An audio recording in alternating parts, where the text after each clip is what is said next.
Nous allons poursuivre ce temps d'échange par la présentation des formations par Marion Arambilet, donc représente ce format qui est l'Institut de formation de la Fédération et culturelle. Il y a une question. Donc il y a une question, donc nous allons la prendre très vite.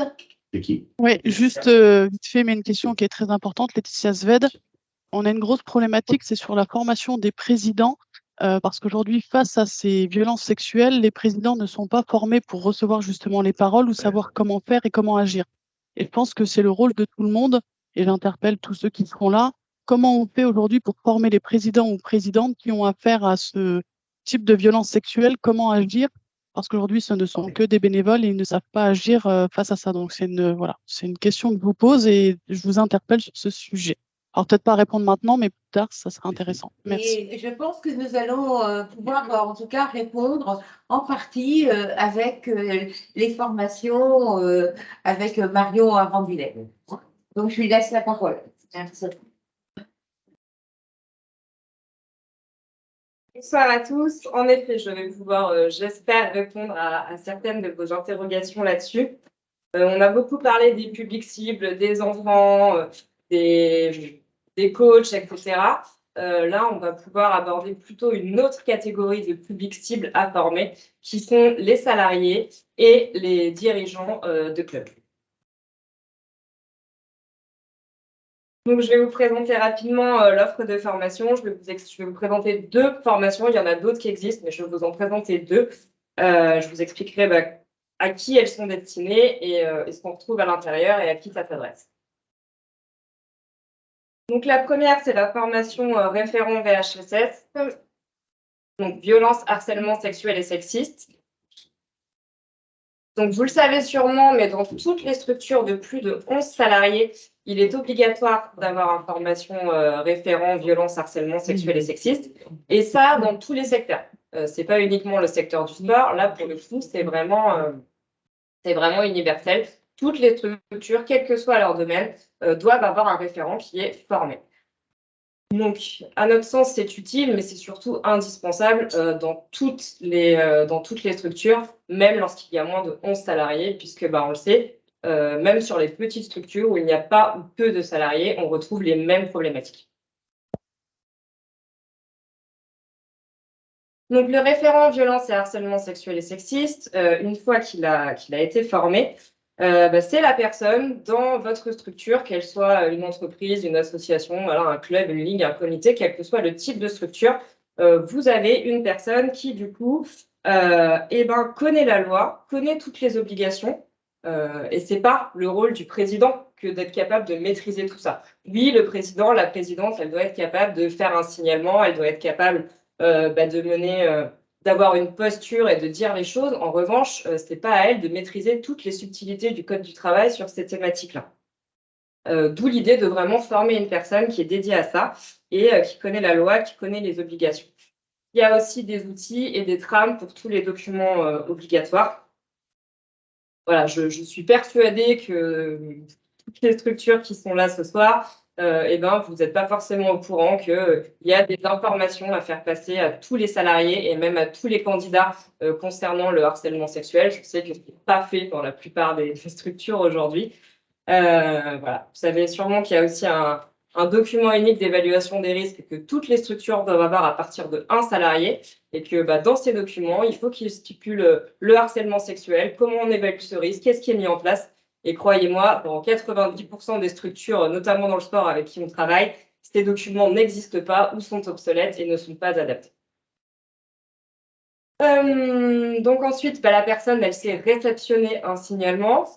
Et ça, on en parlait, c'est souvent quelque chose qui est assez compliqué de pouvoir récupérer la parole de la personne lorsqu'il y a un cas. Il y a des choses à faire, des choses à savoir, une procédure à respecter et surtout orienter les victimes. Vous parliez de France Victime, vous parliez de Colosse, voilà, il y a plein d'acteurs comme ça qui sont spécialisés là-dedans. Et l'idée, c'est de les connaître, de connaître les noms des personnes sur le territoire qui peuvent vraiment vous accompagner dans ces démarches-là. Et puis, quand il y a des cas, notamment des cas de harcèlement sexuel, Alors, sachez que ça n'arrive pas que aux autres, hein, on en parlait tout à l'heure, mais c'est une femme sur 3 dans sa carrière qui va être victime de harcèlement sexuel. Là, je vous parle d'harcèlement sexuel, je ne parle pas de propos sexistes, je vous parle vraiment du délit d'harcèlement sexuel. C'est une femme sur 3 qui sera victime de ça dans sa carrière. Et quand il y a un fait notamment de harcèlement sexuel, il faut mener une enquête. Et là, pour le coup, ce n'est pas les délais de la justice. On a 2 mois pour intervenir et pour avoir donné ses conclusions d'enquête. Donc, c'est ce qu'on disait au préalable. Tout ça, ça demande d'avoir été anticipé, réfléchi, d'avoir un protocole qui est bien établi et de savoir quoi faire. Parce que si on ne sait pas comment agir, en 2 mois, on ne va pas réussir à mener l'enquête et à avoir les conclusions suffisantes. Et enfin, bien évidemment, le référent VHSS, c'est la personne qui va être capable de mener un plan de prévention. Donc, cette formation référent violence, harcèlement sexuel et sexiste, elle dure 3 jours. Donc, la première journée, c'est les fondamentaux et j'y reviendrai juste après. Le deuxième jour, il est sur un peu tout ce que je viens de vous expliquer sur les obligations légales, sur la prévention, tout ce qu'il existe, les outils dont on peut se saisir. Mais surtout, et là, je reviens complètement sur ce que disait Greg Descamps tout à l'heure, les prestataires auxquels vous allez faire appel ne sont pas là pour faire à votre place. Et c'est vraiment l'idée du référent, c'est de l'accompagner sur un projet qui est le projet du comité, de la ligue, de la structure qui le porte. C'est pour ça qu'il y a au moins 6 semaines entre le deuxième jour de formation et le troisième, pour que chaque référent puisse vraiment un petit peu auditer ce qui se passe chez lui, voir ce qui manque d'un point de vue légal, mais surtout de voir quelles actions il a envie de mener, qu'est-ce qui est pertinent par rapport à son public, sa discipline, les publics cibles auxquels il peut mener des actions. Donc, je vous disais, le premier jour en fait, de cette formation référence, c'est un socle commun qui est la formation des fondamentaux. Et l'objectif, c'est que cette formation fondamentaux, elle soit là pour le coup à destination de tout le monde et pas uniquement de ceux qui vont avoir le rôle de référent. Nul n'est censé ignorer la loi et croyez-moi, en termes de violences sexuelles et sexistes, on est tous extrêmement ignorants. On maîtrise pas. Là, si je vous demande la différence entre voyeurisme, exhibition sexuelle, qu'est-ce qui est un délit, qu'est-ce qui est de l'ordre, voilà, personne ne sait tout ça parce qu'on n'a jamais appris. Et il y a déjà vraiment un premier travail à faire qui est de se renseigner, de s'informer sur tout ça.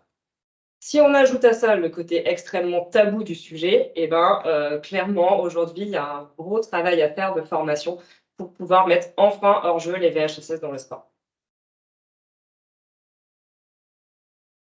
Donc, les fondamentaux, là, l'objectif, c'est bien de définir toutes les formes de violence, de quoi on parle quand on parle de bizutage, de harcèlement sexuel. Ça veut dire quoi concrètement? Et puis, comprendre tous les mécanismes qui vont conduire à ça.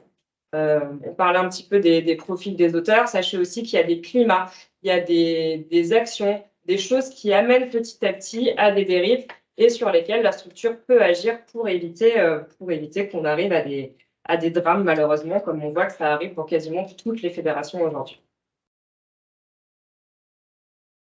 Et puis, l'idée, c'est de se rendre compte de la réalité. Je vous disais, c'est une femme sur 3 qui va être victime de harcèlement, mais les chiffres sont encore plus alarmants que ça.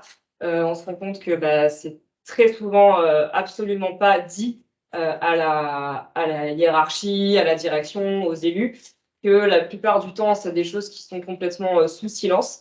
Et que même lorsque c'est monté, par exemple quand c'est des salariés, même quand c'est monté au niveau de la direction, très souvent les réactions en face ne sont pas les bonnes, malheureusement, dues à notamment cette mésinformation.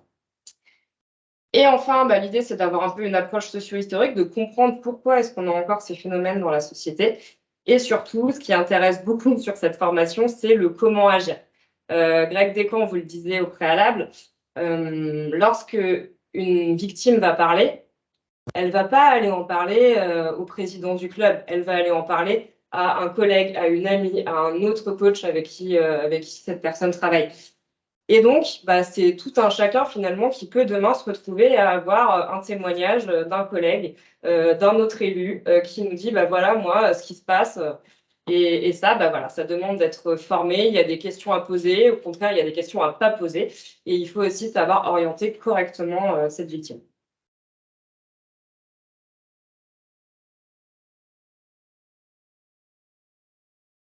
Donc, vous allez me dire, OK, mais qui, quoi, comment et combien ça coûte? C'est toujours les mêmes questions. Donc, sachez que toutes ces formations, elles sont au catalogue de l'AFDAS.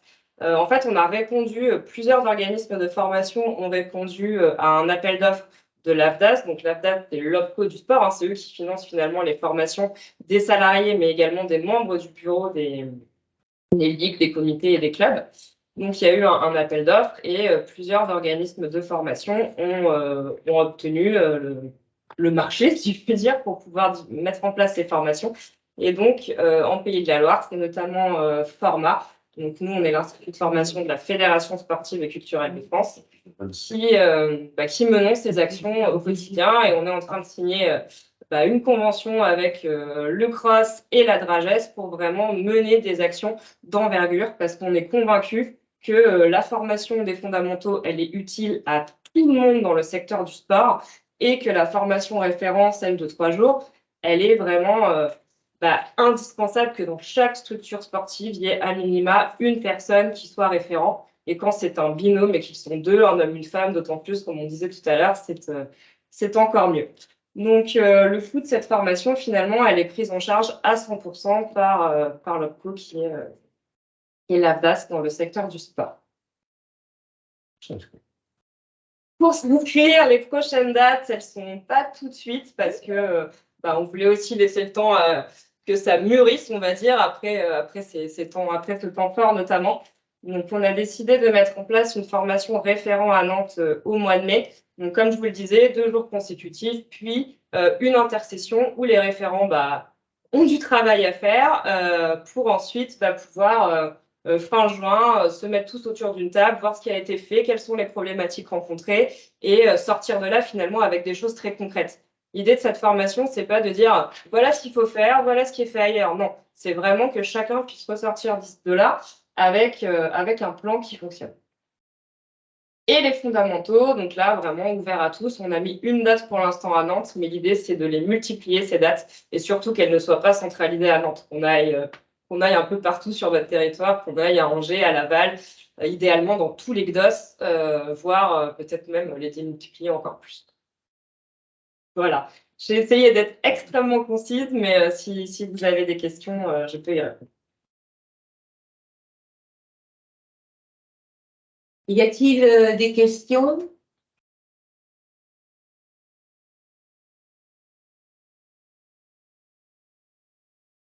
Personne dans la conversation qui a mis. Oui, c'est les modalités d'inscription. Oui. Alors, les modalités d'inscription, apparemment. Alors, pour s'inscrire, vous pouvez aller sur notre site ou tout simplement, je vais mettre dans le chat, peut-être si l'un de nos techniciens sur le plateau peut nous mettre juste mon adresse mail et mon numéro de téléphone. Si vous voulez, ce sera peut-être beaucoup plus simple. Et sinon, auprès du CROSS, la formation, elle est en ligne, donc c'est assez facile de s'inscrire. J'ai lu en diagonale, là, mais il y a une personne qui parlait de distinguer le recueil de la parole du recueil du signalement. Tout à fait. Nous, les formations, les référents VHSS, ils sont formés à réceptionner un signalement et finalement à avoir le premier contact avec la victime quand c'est la victime ou avec le témoin, parce que souvent c'est pas la victime aussi qui vient parler, c'est parfois un témoin, et certainement pas à recueillir la parole de la victime. Ça, c'est pas la compétence de ces référents-là, ils sont pas là pour ça. Y a-t-il d'autres questions?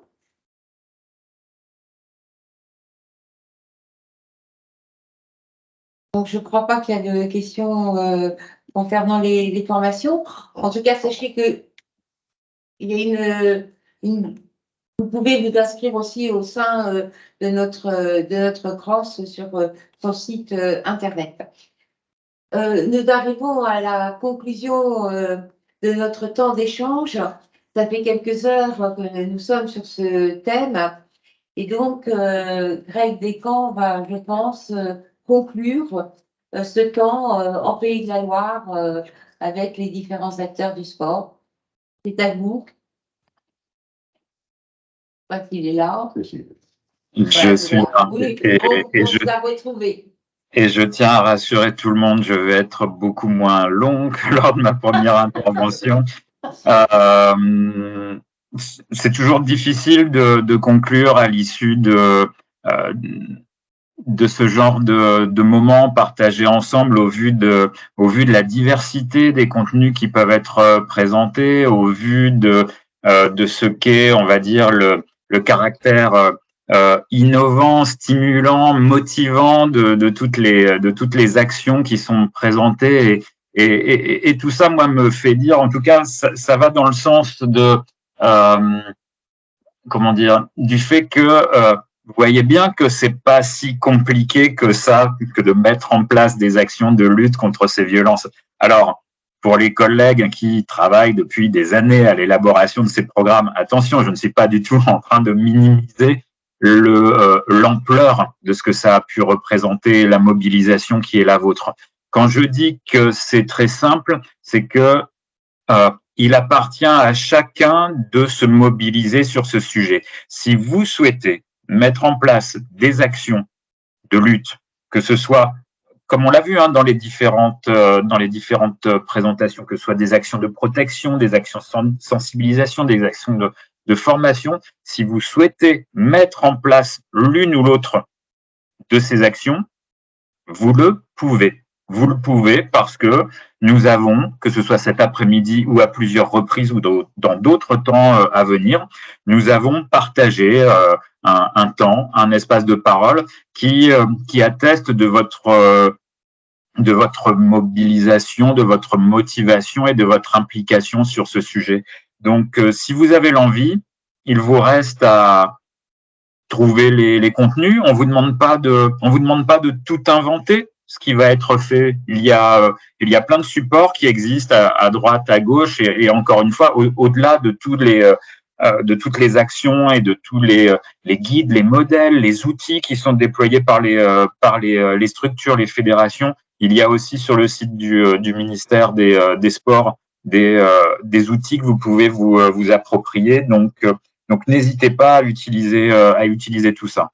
Il y a un point également sur lequel je souhaite conclure et terminer, c'est l'attention qu'on se doit tous d'avoir vis-à-vis, alors ça va peut-être surprendre, peut-être qu'on s'attend à ce que je dise aux victimes, oui bien sûr, évidemment, et j'ai envie qu'on ait une attention particulière pour nos dirigeants sportifs, pour nos présidents de clubs, de ligues, de fédérations.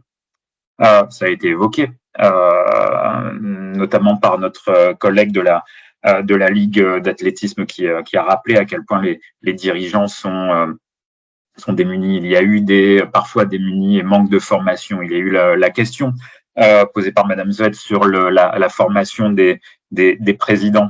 C'est un travail de longue haleine.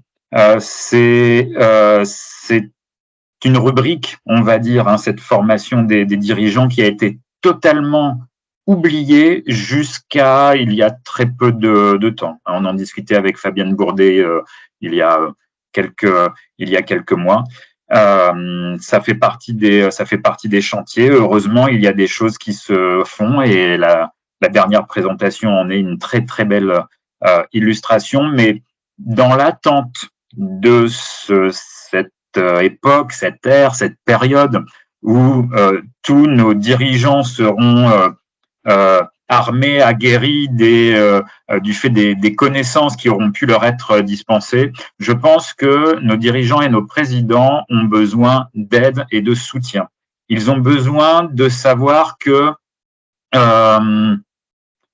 tout ne va pas reposer sur eux et qu'on sera là également à leur côté pour contribuer à la formation des personnels, pour contribuer à la sensibilisation des sportifs ou de leur entourage et à la mise en place de toutes ces actions.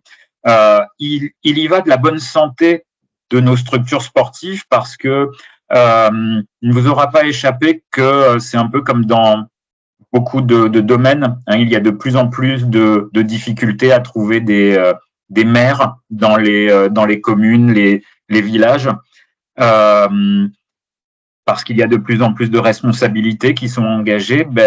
c'est un peu la même trajectoire hein, pour ce qui est des responsabilités qui sont engagées de la part de nos collègues, de nos amis et des membres de notre famille qui décident de porter un club, qui décident de porter une structure.